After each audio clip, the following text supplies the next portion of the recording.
Tēnā koutou katoa. Mike Smith's my name. I'm a member of the Fabian Society, and it's my great pleasure to welcome you all to tonight's presentation by Maire Leadbeater and Nicky Hager.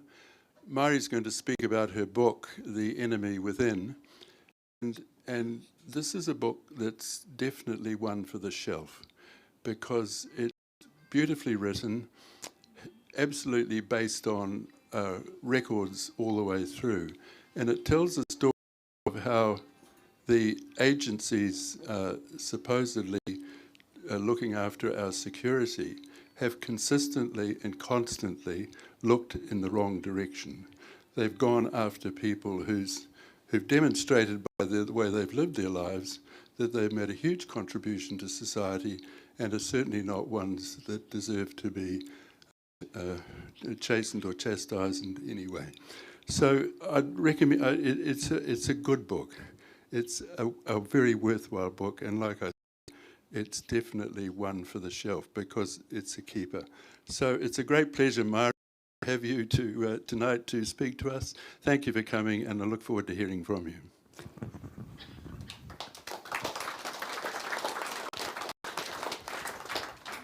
Kia ora tātou, nā nui kia koutou. Thank you to the fabulous Fabians for hosting me tonight, and thanks to my publishers, Potten and Burton, who've been behind me throughout this process. And also thanks to those who are here in person and perhaps some others who are here online. Particular thanks for people who helped me with this book. I'm probably going to miss people out, but I recognise David Grant here. His books have been very helpful. And Brent Effort, whose own contribution is in my book, plus that of his wonderful father, Lincoln Effort. And thank you to Nicky, of course, for coming along to support me and help me answer the tricky questions afterward. Okay, so my book, The Enemy Within, The Human Cost of State Surveillance in Aotearoa, New Zealand, maintains that secret surveillance is an affront to democracy. Its aim is to circumscribe dissent. It's part of the state's apparatus of control, and it's hugely unaccountable. So The Enemy Within explores the depth and extent of state surveillance and intrusion and the harm that it's done to ordinary, or in many, many cases, extraordinary people who challenge the status quo over a 100-year period. My conclusion is that we'd be better off without secret intelligence agencies, and that crime, even the most heinous crime, can be dealt with by our police and justice system. I anticipate not everyone's going to accept that conclusion, but I hope it's at least the starting point for a really good debate about this issue. Okay, because so much of state surveillance was driven by anti-communism, the book becomes something of a history of the left wing in Aotearoa over the past 100 years. But this is not a historic issue. Surveillance continues, and today it's enabled by new technology and by a broad catch-all definition of security enshrined in our legislation. My starting point is 1920, when detectives were first allocated to political surveillance. Their task was explicitly to watch for revolutionary organisations and the dispersal of revolutionary or seditious literature. The records from these early times up to 1956, the NZSS was set up, are held, New Zealand Security Service, are held in the National Archives as the old police records. There's a bit of redaction, but on the whole, they're pretty complete, I think. The police had quite a job back in the day because in the 1920s, left-wing ideas were quite trendy and people found their ways to discuss those ideas, not in the mainstream media. Labour Party meetings critiqued capitalism, crowds gathered in Quay Street, Auckland, or at the Strand Theatre on a Sunday night to hear Labour speakers address such topics as the insecurity of existence under capitalism. And I think it's important to by 1926, Labour had 13 seats in Parliament, so it was a significant force. And my first slide there is an illustration of a Communist Party open-air meeting in Quay Street in 1927. I was fascinated by how many meetings in Quay Street and wandered around Quay Street trying to find exactly where the spot was, but it's a bit tricky. But anyway, that gives you some idea, I think, of the attraction that discussing left-wing ideas had for people at that time. The second thing about these early times is I was very to find a very lively solidarity movement which came under surveillance, and that was the movement in the Aotearoa in support of the Māori movement in Samoa. And I find it very heartening to know that New Zealand's shameful colonial rule over Samoa in the 1920s and early 30s was opposed by many, many ordinary New Zealanders, Māori and Pākehā, and very poignant to learn that Maire, at that stage an MP, considered the Samoan struggle, Samoa for the Samoans, especially important because Maori, in his view, had already lost their struggle for sovereignty. I hope I'm wrong, but there you go. So if I could have the next slide.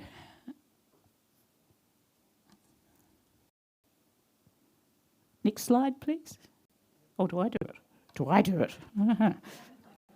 What do I do? Push that. Ah, wow. Okay. So that's, gentlemen, Tupua Tamasese Lealofi III, leader of the Mau movement in Samoa, in white in the middle of that picture, sitting outside the Mau headquarters. A wonderful, wonderful example of a non-violent struggle that was ultimately successful. Okay, as the global economic downturn hit New Zealand in the late 1920s, monitoring and surveillance of government's opponents stepped up.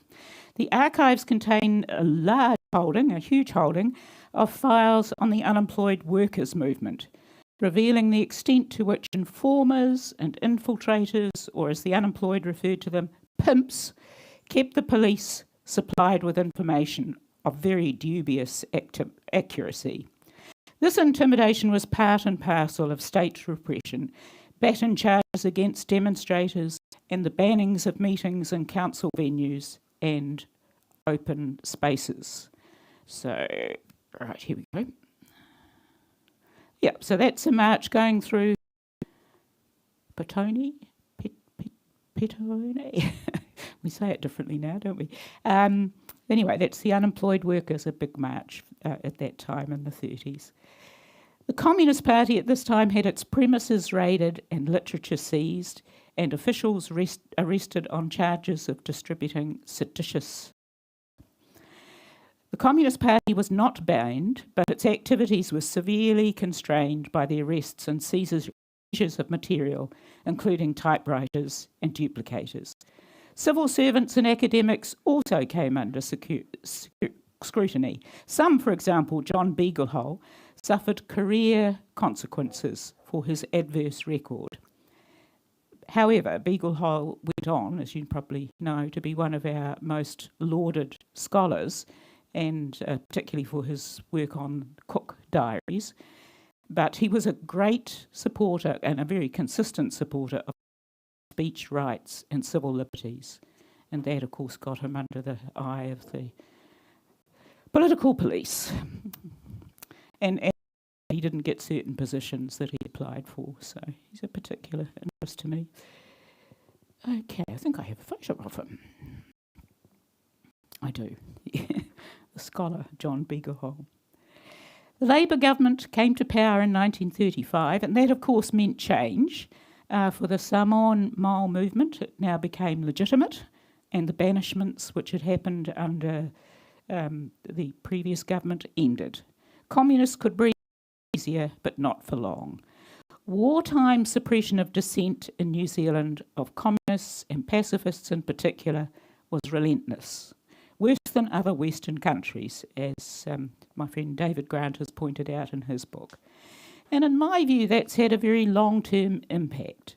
It remains a kind of heresy to consider any aspect of our role in World War II. And just to show you perhaps a little bit there, that's Cabinet Minister Robert Semple drawing the first ballot and the first marble in the National Service ballot, despite the fact that he'd been an opponent of conscription, as many of the Labour Party were, during the First World War. So he'd really made a 180-degree turn. So I think about the conscientious objectors that, to some extent, they've been a bit rehabilitated in the public mind, perhaps particularly Archibald Baxter, but that's going back to the First World War. And I think some of our World War II conscientious objectors, such as John Charters, who I talk about in my book, really deserve to be brought up from obscurity and celebrated. John Charters was an outstanding lawyer, and he was sent to prison as a defaulter during World War II because he refused to give in to the demand to go and serve. It was against his conscience, but he wasn't accepted as a official conscientious objector. So he had that usual pretty rough time in those detention camps during the Second World War, and when he came out, he tried to get back into his profession. He'd already been working as a solicitor for the past, but he didn't manage to get readmitted to the bar until 60. He tried many times, and of course he would not have known, the records I found out, that the security police had provided an affidavit about his role in the Fellowship of Conscientious Objectors, and that helped the Law Society to turn him down for readmission to the bar. I guess he was a bit fortunate in a sense. There was a wonderful civil liberties lawyer in Auckland called Frank Hager, and Frank took him on as a law clerk, so he wasn't completely destitute or anything, but definitely his income was hugely impacted, and he had a large family too, whom I've met, wonderful people too. So here's my friend. No, that's one of the detention camps in the Taupo district. They weren't very good. They were in horrible, bleak places, and pretty grim. And that's John Leslie Charters. So, moving along, Cold War geopolitics obviously heightened anti-communist rhetoric, and there was McCarthyism in New Zealand, and in some ways a sort of tragicomedy sort of thing, as the security police sought to find subversives wherever they could. They looked in the ranks of the civil servants, and they looked at a valiant band of young people who put together a magazine called Newsquote. And the irony of that is Newsquote was composed entirely of articles from mainstream US journals and newspapers, because at that time the Wall Street Journal were running some quite liberal writers and thinkers, and these things weren't being published in New Zealand. So this was a labour of love on behalf of these people who put together Newsquote, who were only really interested in making sure that other people could share that information. They couldn't do it on a WhatsApp or email or anything, so they reprinted a little journal. I think I've got a copy of that. Yeah, that's Newsquote. A very simple little thing. But as far as the security police were concerned, it had a definite,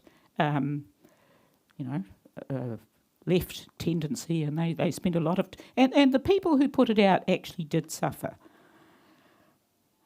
There's another group of people too, but it's a sort of rather similar stupid story.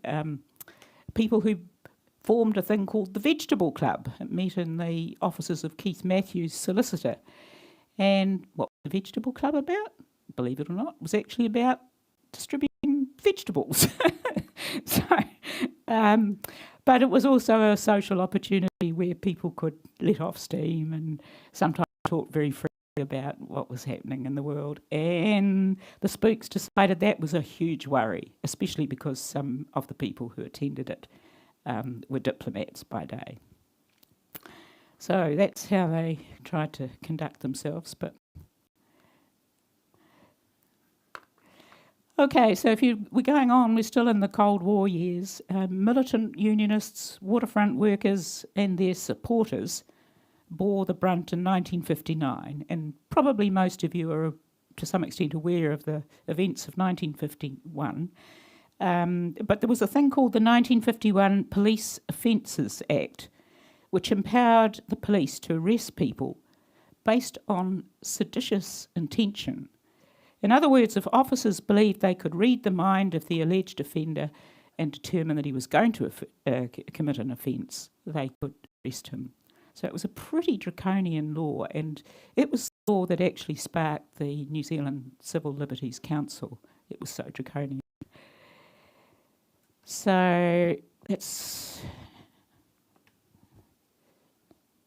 the waterfront unionists. Yeah, it's probably quite a famous photo, really, of the unionists being beaten back by the police. But perhaps less known than some of the waterfront unionists, people who opposed the peace treaty with Japan, which seemed a bit ironic to me because a lot of people opposed the peace treaty with Japan in 1951. It was only just a few years since Japan had been, our enemy, so to speak, in the war, and here we were signing a peace treaty with them. So it was quite relatively mainstream to oppose the peace treaty, but as far as the political police were concerned, it was definitely a worry, and they recorded anyone who signed a petition about that. They recorded opponents of the death penalty, despite the fact that the death penalty went very quickly. It was quite a successful and short-lived campaign. They followed people who were calling for Julius and Ethel Rosenberg to be spared the death penalty. Very famous case in the United States where they were both accused of being spies and were eventually put to death in 1953. It was a huge global campaign in support of the Rosenbergs, mass demonstrations across Europe. But it didn't make any difference, unfortunately. They died. And people who were in the Rationalist Society and even Esperanto enthusiasts. Why Esperanto enthusiasts, you might ask? Possibly because they were interested in the world out there, and maybe some of their members were of a left-wing persuasion, but yeah, it really does boggle the mind. That's a little demonstration, little tiny demonstration of people supporting the Rosenbergs at the very last moment, actually.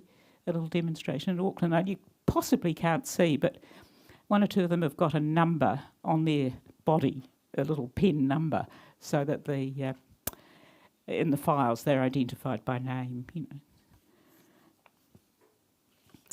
Okay, so the end of 1956, the New Zealand Security Service was set up, and that marks a bit of a change from being under the arm of the police. They now moved into a separate body.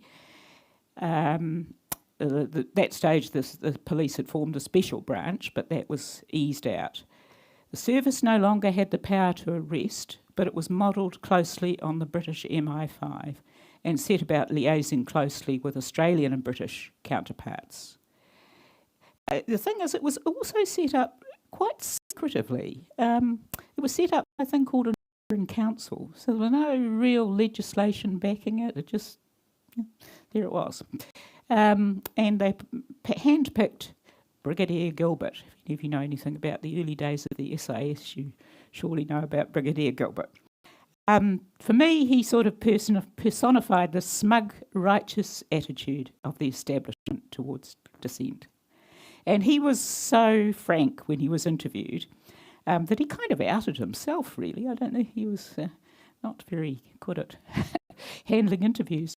He was interviewed by a journalist called Tony Reid in 1969, and that was really very revelatory, as far as I was concerned, because it just sort of exposed all his deeply, deeply prejudiced attitudes and his totally unaccountable methods.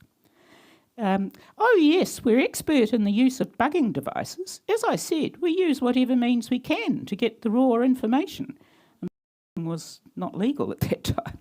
From his earlier unconcealed virulent anti-communism, he'd broadened out to include the new social movements that were anti-capitalist but not aligned to Soviet communism. Any ideology such as the New Left and followers of Marcuse, who was influential during the 1960s, should be suppressed. Any government would be a fool if it did not secure its own position in the face of such a threat. And most concerning was the way in which the Brigadier outlined his own extensive power and freedom of action. He made some inquiries entirely on his own, and he did not share the information with any other member of staff. He alone made the decision about what information should be shared with which cabinet minister, and there were some files held by the security service that only he had seen. I don't tell the Prime Minister everything, and he does not have access to all our files. So there he is, drawn by my friend Malcolm Evans. Okay, so, I think Bill Rosenberg is actually here. Are you here? Yes. So Bill Rosenberg features in my story along with his brother George and his parents, Anne and Wolfgang. And that's the front page of Bill's file, which he allowed me to use, just to give you some idea of how the things were recorded.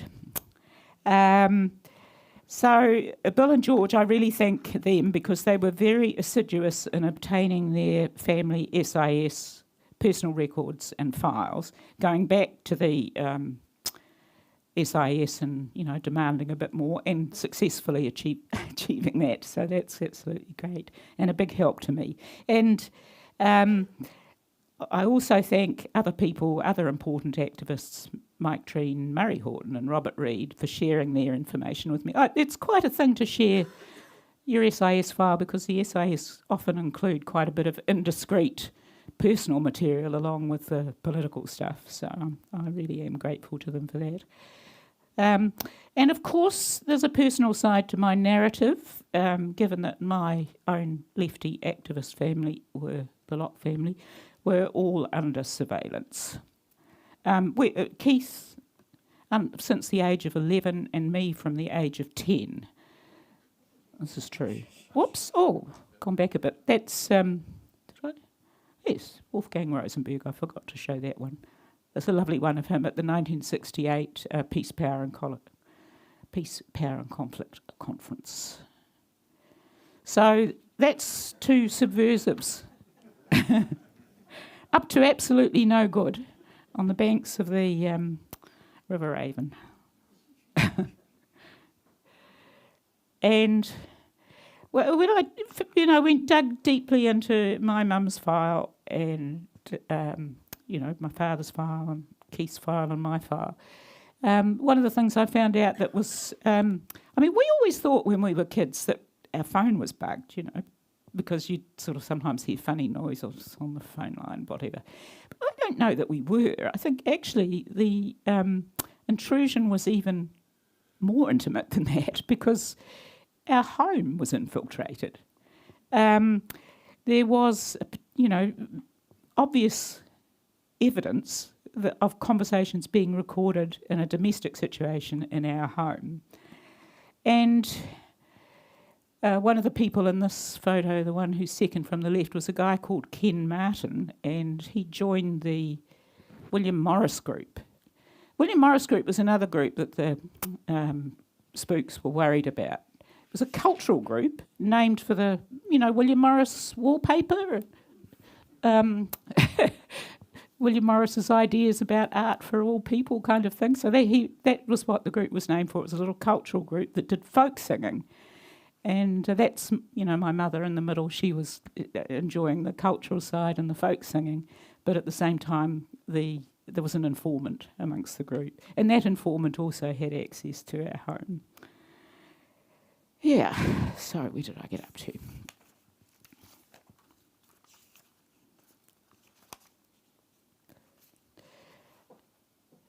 Yeah, what I also want to say is all this diligent collection of information was of no use preventing or predicting genuine terrorism that we've been subjected to. The 1984 Trades Hall bombing, I managed to get some information from the SAS, and it seemed like they'd briefly considered whether they were going to get involved in that, but quickly said, oh no, it's the police, and didn't bother. Rainbow Warrior, obviously they didn't predict French state-backed terrorism, we all know that. They didn't predict mosque murders. And another occasion, a quite serious occasion, which Nicky knows a lot about too, in 2004, Mossad spies carrying out passport fraud. No intervention from the SIS, but a very diligent passport officer apparently identified that something was wrong and blew the... I think we might just be lucky enough to hear a little bit more about that from a member of the audience who knows more about it. So, the gem to follow. Other flaws that the SIS is well known for, of course, completely misidentifying a genuine refugee as some kind of terrorist, Ahmed, and then subjecting him to more than 5 years in detention. No reason at all for any of that, and eventually they had to admit that. He was really persecuted. And Dr. Bill Such, tried under espionage provisions in the Official Secrets Act, but acquitted. But still, to this day, a character assassination continues as far as his reputation is concerned, which I think is completely unmerited. So that's Dr. Bill Such and his wife Shirley Smith on their way to the court with their defence lawyer. And Ahmed Zawi. So I just sort of fast forwarding a bit here because I want to leave some time for Nicky, but I think 2017 was a pretty important year because that's the year when a new legislation came in, Intelligence and Security Act, and what the phrase I've used is it introduced surveillance on steroids. So deceptive methods, which they'd already been using, were now enabled. The interception of electronic communication, more permissive provisions for video surveillance and tracking devices. Other agencies, both public and private, can be required to cooperate with the intelligence agencies. And it's permissible in this process for the spooks to set up an assumed identity. So it's pretty scary stuff. You might remember back a few years before that with Kim.com case, where it exposed the fact that the GCSB, other main intelligence agency, had been spying on New Zealanders, which was against their legislation, but of course that was then made legal. So there's a bit of a pattern of that. Bugging, not legal, made legal, spying on New Zealanders, not legal, done, oh well, we'll make it legal. So I quote in my book a sober epidemic, as I've called him, Damien Rogers, who said this transformed the intelligence community into a full working partner of the government's constabulary and military forces, or the eyes and ears of a new apparatus of control. So it's potentially pretty serious. I mean, I hope we haven't returned to the days of the 1951 Police Offences Act, when police were empowered to arrest people based on this seditious intention, reading the mind of the alleged offender. But this current legislation, which I think we should be really, really worried about, and I think some of you know about it already, one of them is a new proposed law on foreign interference. How do you define that? You know, does it mean maybe going, as someone was just chatting to me before the meeting, going along to the Chinese embassy to have a chat with a diplomat there about something of mutual interest? Will they be seen as being a conduit for foreign interference? You know, who are we talking about here with foreign interference? We're probably not talking about, you know, the ways in which American influence beams into our houses at every minute of the day. We're talking about the enemy nations, aren't we? China, Russia and Iran. Okay, so I think another factor to watch out too is hate speech laws. Again, how the heck do you define hate? It's such a subjective term. And who gets to make the decision? You know, it isn't nice liberal lefties like us that'll be left making that decision about what's hate and what's not hate. It'll be government agencies. So let's look back again. Yeah, I thought it was probably good just at this point to look back on a high point of opposition to the SIS and intelligence agencies in general, which was 1977, when there was an amendment bill proposed with harsher penalties in it, and there was a very strong protest against that. Huge protests outside the Beehive. So I think reviving the spirit of concern that we had at that time would be something we should think about. And what I want to do just finally here is just say a huge thank you to my brother Keith Locke, who died in June this year. He helped me with every stage of this book. And I wouldn't have been able to do it without his help. And I'm really, he was a total, always vigilant about every change in the security laws and legislation while he was a Member of Parliament, and made significant changes to the laws that were being passed during his time there. So, it's Keith. I'm so sorry he's not here to share in this kind of event with us, but I guess he's with us in spirit, and some members of the Locke family are here tonight. My niece Jess, my great niece Kahuia, and my nephew Tawhai, which is very nice. So on that family personal note, I'll pass over to Nicky, is that right?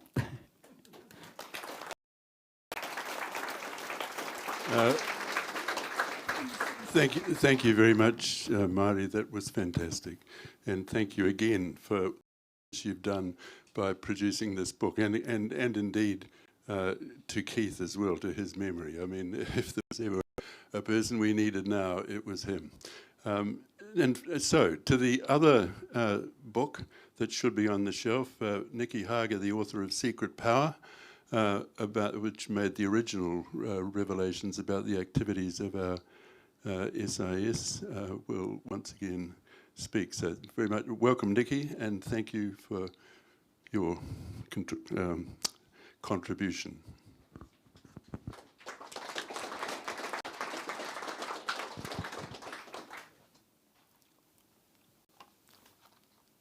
Kia ora tātou.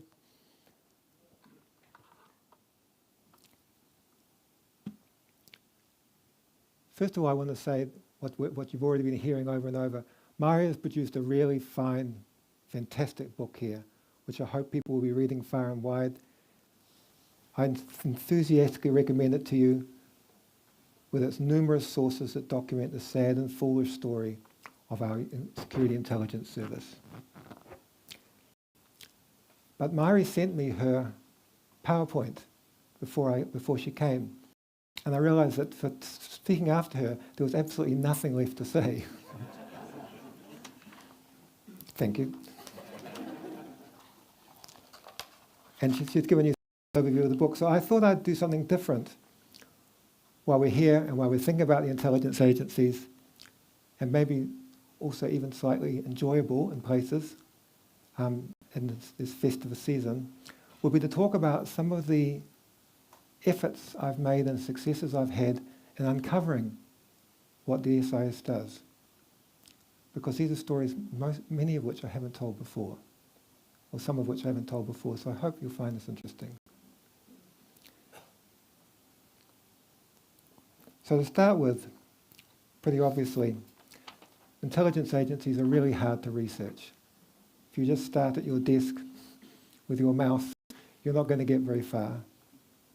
So I want to just, when I first started researching the SIS, it was the 1990s, and I did the only thing I could think of, which is an obvious thing to do, which is to track down former staff. And there's a good lesson here, because we assume that everybody in security or defence kind of jobs. Nothing like it. They've got all different opinions, and some of them sit at work every day and think, what am I in the middle of here? And how do I try to get a new job when I've got the SIS on my CV? And so I tracked down some people who were unhappy with the strange, closed and politically bigoted place they'd been working, and I interviewed them in depth. And I want to tell you about one bit of what they told me, because it's really an important piece of history. What I asked was, when you were sitting with people who have had heaps of experiences but really don't recall all of it very immediately, it's good to get them to think about. So I said, would you draw me the organisational plan of the SIS as you remember it? It was a super good question, turned out, because they drew it for me. And they said there were two operational branches, the counter-espionage branch and the counter-subversion branch, which together the two of them covered all of the SIS's spying operations. Counter-subversion is what Maire's book is about. The counter-espionage branch was divided into three parts: CE1, CE2 and CE3. And this is the counter-espionage meant spying on the Russian embassy, CE1, and spying on the Chinese embassy, CE2, and other miscellaneous enemies of the United States around the town. You may know this, but if you can go on a kind of a people's tour of the spies in Wellington and go up the scenes to the Russian embassy and look straight across the road, and there's a two-storey building there with these very prominent first-storey windows, where for years and years, bored SIS people sat and watched every car come and go. Or you can go to the Botanic Gardens, look at the Chinese embassy and count, I think it's 1, 2, 3 houses to the left.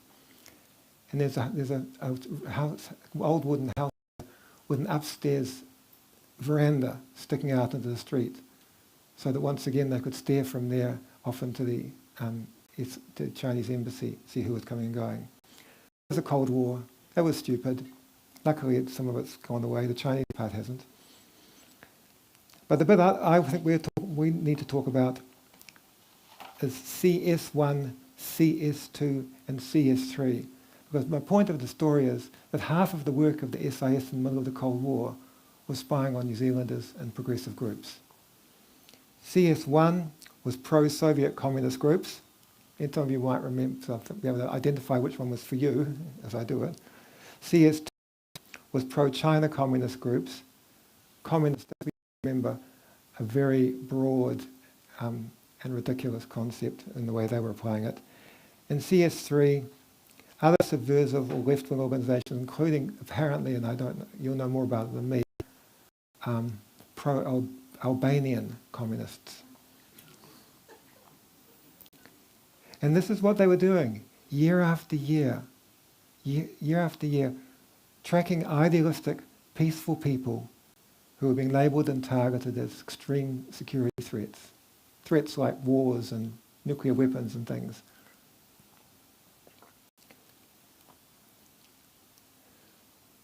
But there's something I want to say about this which Maire and I mightn't completely agree on, not badly, which is, as a researcher on intelligence activities, I hate the fact that I meet people who are worrying about intelligence more than they have to, where they've taken on the message that their spying goes on and they've put it into their lives and sometimes with terrible consequences. Imagine if all of us is being spied on all the time. And so while I'm talking about this, I feel a strong moral obligation to say most people were never spied on. Some groups of society were spied on in totally unfair and ridiculous ways, and as Maire said, often the most principled, to be the most community-minded. It was totally wrong, but most people weren't being spied on. But the thing I want to say is that when I meet a young climate change campaigner now, or an anti-war person now, and they're busy taking the battery out of their mobile phone or sticking their phone out of the side of the room before they talk, no one's watching them. It's okay. we shouldn't live in fear when we don't have to live in fear. And this is not to say that there aren't, unfortunately, 4 times bigger than it was at the start of the war on terror. There are real risks of it, there are real problems, but most people who worry about being spied on by the SIS are luckily wrong. And we should all spread that message, because otherwise they're hurting people without even doing anything.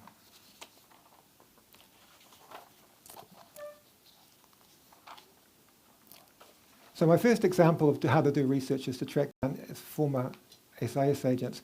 And you might say, well, that's all very well, but how do I find them? But the reason I mention this is most Wellington of audiences or events is there are ex-SIS people living next door to you and down the street and going to your table tennis club. And so keep your eyes open for them. Because not to spy on them, to befriend them, to give them an opportunity to be carefully and responsibly ask things that we need to know. If you're wondering how to deal with your neighbour and what to do next, ring me up.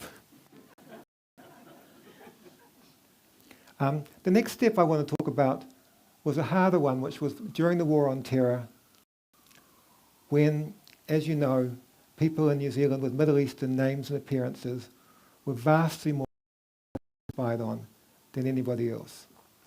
Sometimes with catastrophic consequences to do with not being allowed into the country or living in fear. I have people who come to see me who have essentially got mental health problems because they are concerned about what happened in that time when the SIS was busy knocking on the doors of mosques and the rest of it. So I decided to make a project of who exactly is the SIS spying on as its funds go rocketing up and its equipment gets more and it gets further integrated into the United States watch lists and things. And so I started off with the methodology, which is finding people who used to work there. I got a tip-off about a secret surveillance centre in Wellington somewhere, but not where it was. And so in between my other work for quite a few months, I think it was 2004, I was out in the early mornings with steamed up windows and following cars around the city and gradually narrowing it down until I'd found this strange anonymous looking building in Granada North, nowhere land. Really nowhere land. And if you could sit there and you could see that every few hours the big roller door would come up on this concrete anonymous building and someone would drive in or out. Anyway, it was a mine of useful information because they didn't know they were being watched. And so this was the place where 2 things happened. The telephone bugging happened. There's a point to the story. It's not just idleness. It was where the telephone interception went on, and also where the mobile surveillance units went from. This is cars with people who'd watch someone's house or watch the meeting and see who's coming out or whatever. So I got braver after a while and went to look at the building at night, and I made anyone who doesn't believe me is welcome to put up their hand and challenge me, because this is the most improbable story.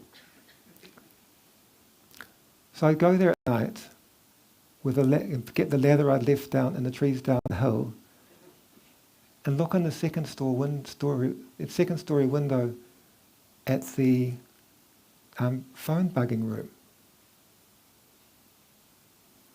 which, as you know, as you don't know, bugging room which had security curtains, but there's no such thing as a perfect curtain. There's always a kink in it or something. And I was able to photograph this room while it worked. On the room was a list of all their targets at the time with code names and the dates they'd started. And in front, this is what you're not going to believe. And across the room from me, aided by a pair of binoculars, I'm sounding like a weirdo, I know, was a screen which was monitoring calls that they were bugging as it happened. and green against the black background in the dark building in the night time. Now this wasn't, I did this for a reason, because it gave some insights into what was going on. This is recorded without the story of how it was done in the book Other People's Wars, where I put a lot of updated information on the SIS and GCSB. So what I found there was the sheet on the wall, which had the target list and the dates for it, had two sets of surveillance beginning on exactly the day where the careful immigration officer became suspicious of the Israeli people coming and going from the Auckland airport dozens of times. And what it showed was that the SIS came charging in to help after it had already been found out, while they'd ignored that threat and we chased the other kind of Middle Eastern, more interesting Middle Eastern sort of people for years before. But the other one I found was that it's quite hard to read with binoculars through a kink in the curtains at night on a ladder. But one of the numbers I got was a number in Auckland. And so with a lot of effort, I tracked it down, whose number it was. Help from Maire's brother Keith, who you've just seen a photograph of, who had good friends in the community involved. I managed to find it was a Sri Lankan Tamil Tiger related person. In fact, it was the very sweet Anglican man who would help on the fundraising for the aid schemes and for the Tamils in Sri Lanka. Now this epitomizes the way that the SIS works, because it's a war on terror. So their allies say, find some terrorists. And the terrorists they found were not involved in any... I eventually spent time with the so-called terrorist in Auckland, got to know him. He was no more of a terrorist than the rest of us in this room. And anyway, the Labour government at that time had insisted that the Tamils were not going to be designated as terrorists for New Zealand intelligence agencies, which meant that there was no reason for the SIS to be spying on Tamils at all, and in particular not to be spying on this Anglican guy in Auckland who was just trying to do something to help his community. But when you hear about these things in the SIS annual reports, they would have said, we've been monitoring several people known to have connections with overseas terrorists. And unless you go and climb the ladder at the back of the building, you don't know if it's true.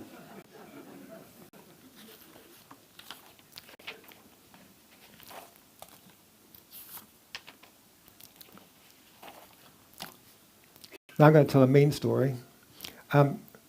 Another part of what was going on during the War on Terror is that the SIS announced that they were going to be running new operations which were countering the proliferation of weapons of mass destruction. This is New Zealanders helping with the proliferation of weapons of mass destruction, nuclear weapons, biological weapons, chemical weapons. And it's an excellent story of the quality of the SIS. So at that stage, so how could I investigate this? And I'll tell you what it was. I just made a guess. No, I had a hypothesis. Because at that time, the US was obsessing over the supposed nuclear weapons of mass destruction in Iran. We'd gone around, that was Iran's year for these things.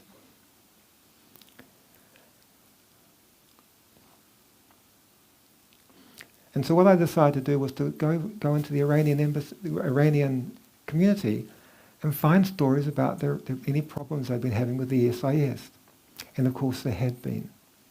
The SIS had been there. The SIS had been terrifying people by turning up at their doors and interviewing them. And I just want to read you a little bit about this because it's priceless.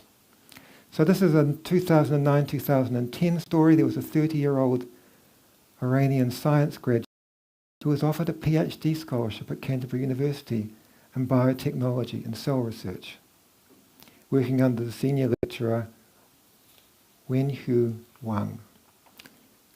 He turned down other study offers elsewhere in the world, applied for a student visa in New Zealand, put his life on hold, and they kept delaying him and not giving him the visa to come and do his studies. He waited for 13 months without explanation for a letter finally arrived from an immigration officer in March 2010. Immigration was unlikely to approve the application because the visa, quote, could pose a risk to New Zealand's international reputation. Your research may give rise to intangible transfer of knowledge or technology that could be used for the development of weapons of mass destruction or their means of delivery, end of quote. This PhD student said, what? My research may give rise to the intangible transfer of knowledge or technology that could be used for the development of weapons of mass destruction or their means of delivery. The student wrote back, I am shocked and appalled that anyone could consider Dr. Wang's biotechnology research could possibly be used for military purposes, let alone weapons of mass destruction. He said he'd never had any contact with the Iranian military, and that officials, quote, may have perceived the word nucleus as relating to nuclear technology. Well, it's completely different and is related to cells that are supposed to be stem cells in this project. Be very afraid. And finally, I just want to tell another anecdotal story, which was about how to find out things about SIS, which related to that book, Other People's Wars, which if you haven't read, read Maire's first, but then read that one because it's very good.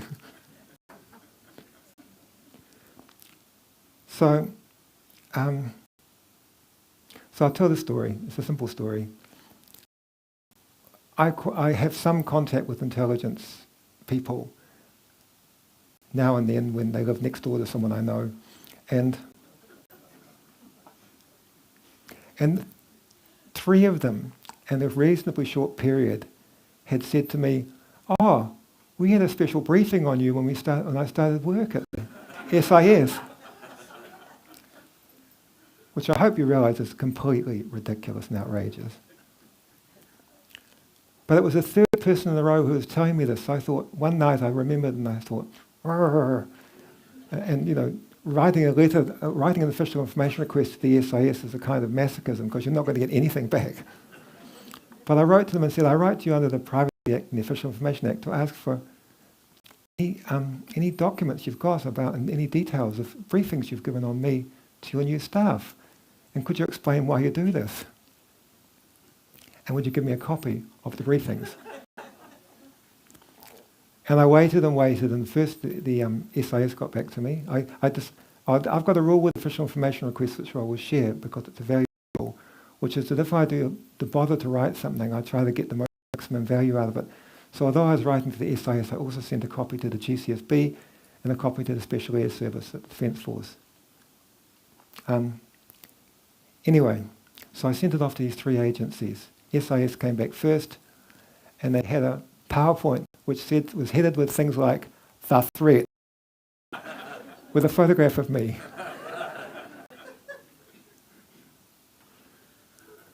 And then the GCSB wrote back, and they had their own version of the threat, etc.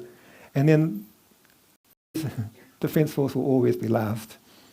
It wouldn't take them too long. Anyway, eventually the Defence Force replied, and they said, oh, we can't find anything. We've just got this one little poster in our guardhouse at the SAS headquarters to make sure you're not coming in. See how this is kind of a Christmas talk, right? And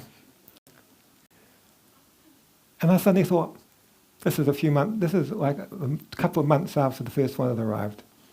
And I thought, hang on a moment. That photograph on the SAS entry point is the same photograph that was on the SIS, Security Intelligence Service, briefing about me. So I wrote back to the SIS and I said, why did you give a photograph of me to the security to the SAS.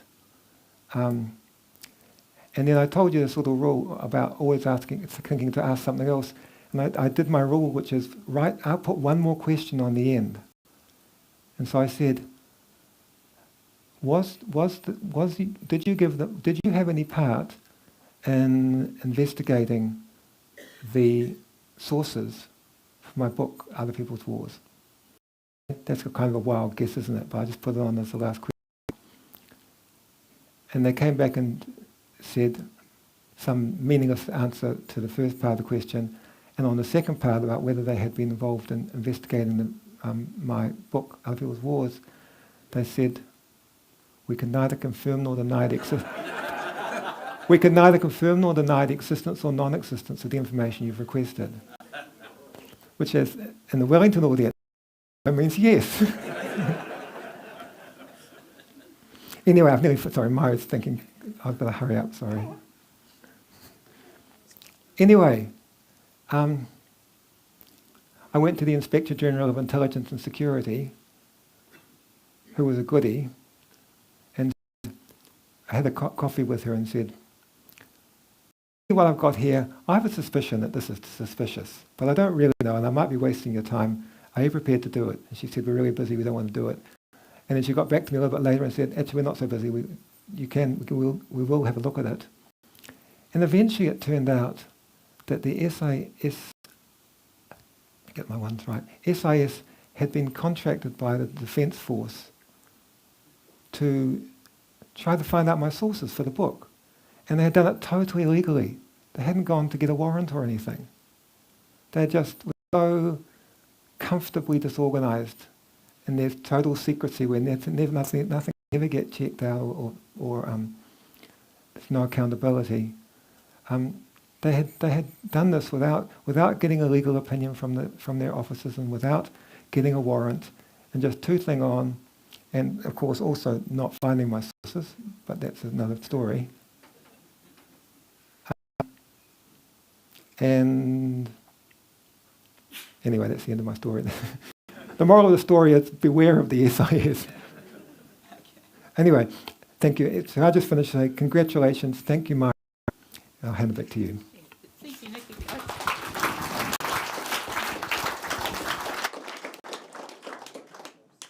Thanks very much, Nicky. Thank you very much, Nicky. Hand it out of here. Right, so we can now take questions for anybody who would like to. Yes, in the front. Yes. Well, be careful with it. They're probably listening. So. All right. Thank you very much for the talk. It was very enlightening. I just wanted to ask about, you've had a very have a very nice talk about, the history of surveillance and things and how things are progressing now. And so I wanted to ask, what do we do about all of this? It's a big question. Just before to say, Nicky thought I might not agree with him when he talked about people being over-worried about being surveilled. But I actually do agree with him. Perhaps I think it's good to make that point that it's terribly important if you're involved in any kind of organisation, be it the Papua Solidarity Group or the community gardens or any group you're involved in, to have trust and confidence in your fellow members. So I think that's so precious that, worrying about surveillance should come last, really.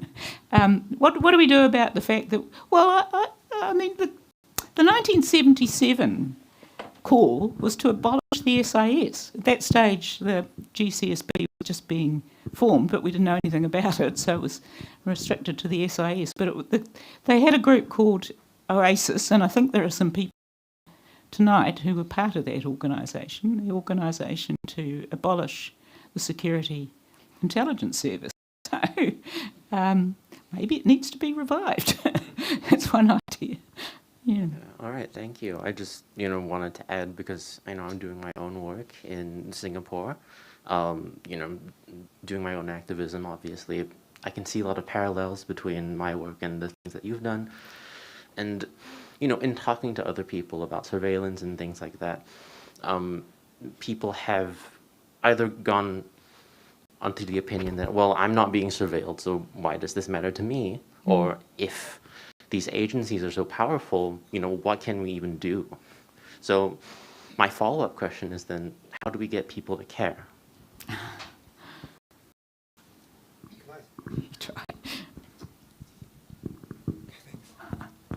Can I say a word about that? Intelligence agencies seem impossible to deal with. It's just impossible to interact with, impossible to disagree with, impossible to change. But they're not. They feel incredibly secure. They're terrified about public comment. They're worried about being embarrassed by what they've done. And so there's a really fine, obvious role for people who care about these things, which is speaking up. Speaking up, publicising. Every researchers who gather information is done on this, so that everyone can see it, because the intelligence agencies' preferred state is nothing about them, no one thinking about them, and no one holding them accountable. And they achieve that, and that's easy for them because no information comes out. So there's no debate happens automatically like in other issues. But that's what we can do. Any country, we can find out what's known, we can put it together, we can talk to other people about it, and then they're much less impervious to the public opinion than we would think. Thank you. Thank you.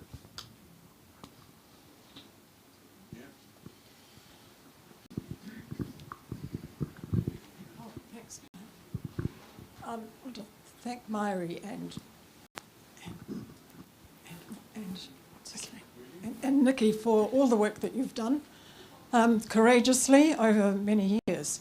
And yes, it just seems to be an utter insult to the word intelligence, to intelligence agencies, when we desperately do need intelligence, especially when the West is the main instigator of wars. This whole approach towards Russia, China, Iran, whoever.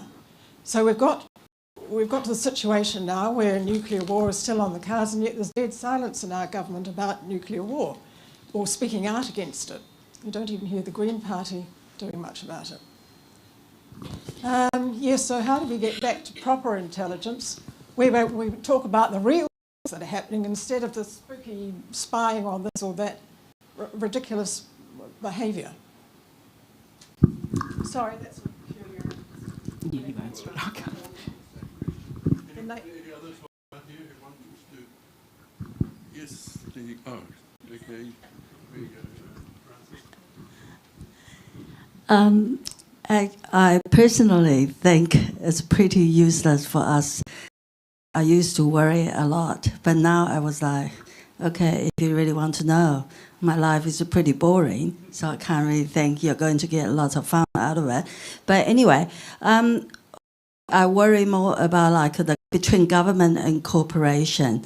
Like IRD information got sold by the government to the social media, and then our medical record, they are all very, very private and personal, and our medical record is not really well kept, so get hacked, and basically a whole lot of things, and then almost like if the government wants to know something, I mean, social media, anybody who uses the phone with Google or whatever, you basically have lost all your privacy or whatever personal information. Government can ask for that. Like the government can, I think Nicky will know, government can ask for his bank information. And on the other hand, also the corporation can get information from the government easily if you prepare to pay a little bit of money.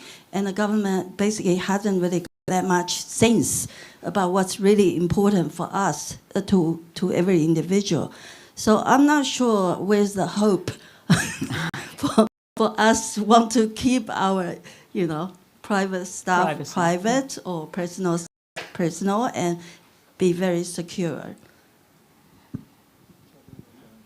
Pardon? You can do Can I say, I agree with you, Francis.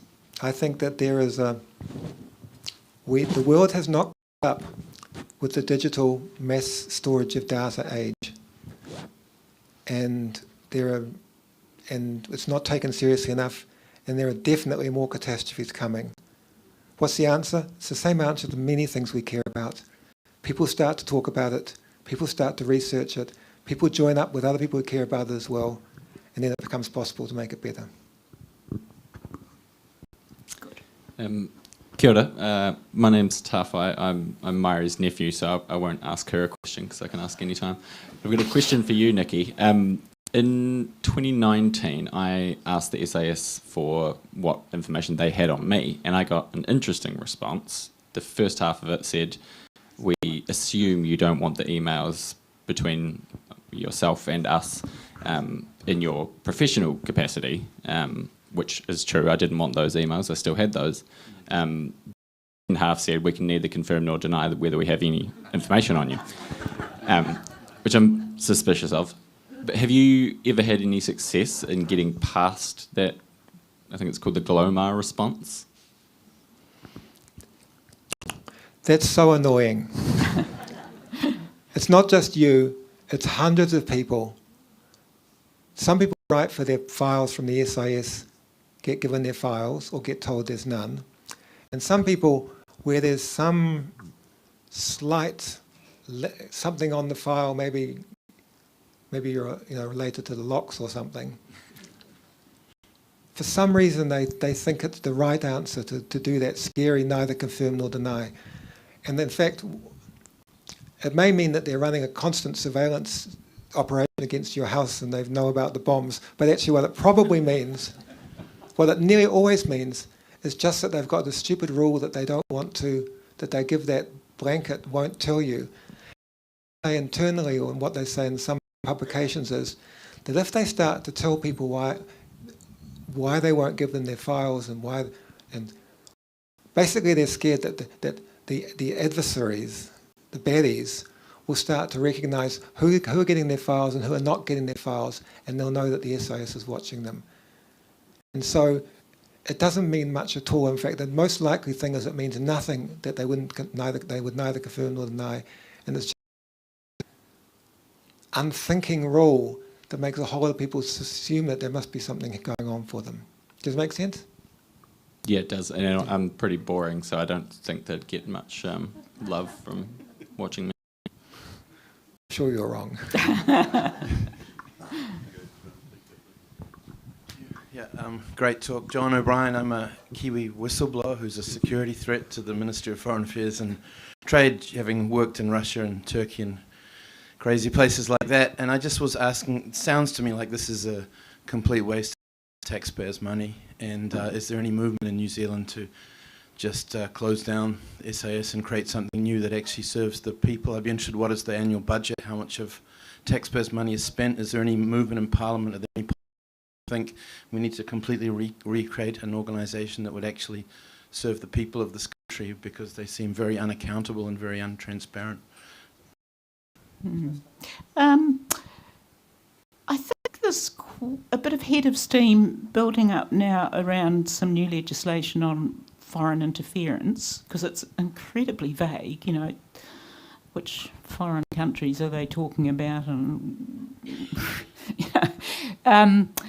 and the Green Party have said they're opposing that legislation. It's the submissions are open till the end of January, so it's worth looking into that a bit. I think it seems to be something that people might sort of cohere around.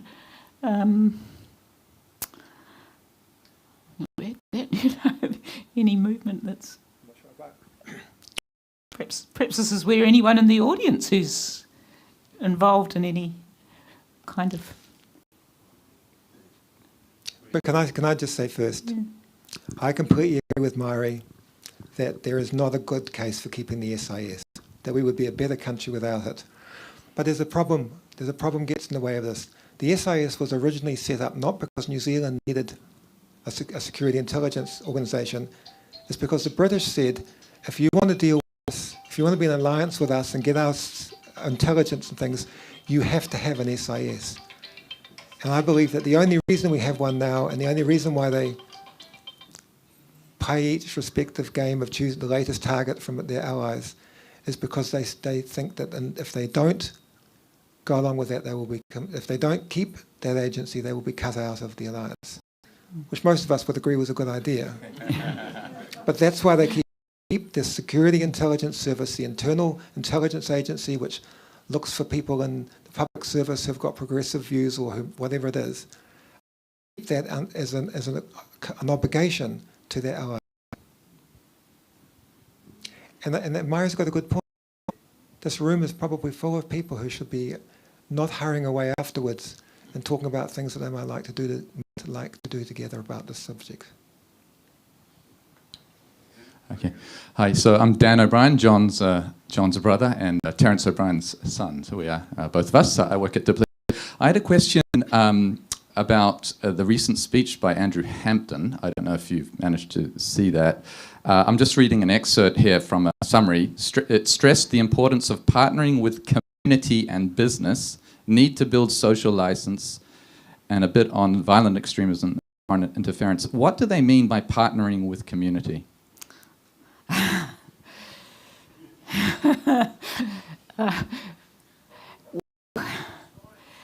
would be a little worried about that, actually, because do they mean communities, as Nicky was talking about, like the Tamil community? Is it communities that they want to keep a watch over? And if so, I would be a little worried for those communities. I think, for example, new immigrants are somewhat vulnerable, really. They think that the SIS, if it talk to them, it's part of the official state and they're new here and they want to cooperate. And so they talk. And I don't, I know that the intelligence agencies put 2 and 2 together and make 15, so it's sometimes a bit risky to talk to the SIS, and you absolutely don't have to, it's not a law enforcement agency, you don't have to talk to it. So I would be a little worried about what they mean by partnering. It sounds very nice, but I'd just like to reinforce that. I would think it's most likely that they mean dropping round to the mosque and scaring people and making people feel suspicious of what's going on and not secure in their own country. I think it's naive and really bad practice for them to do that.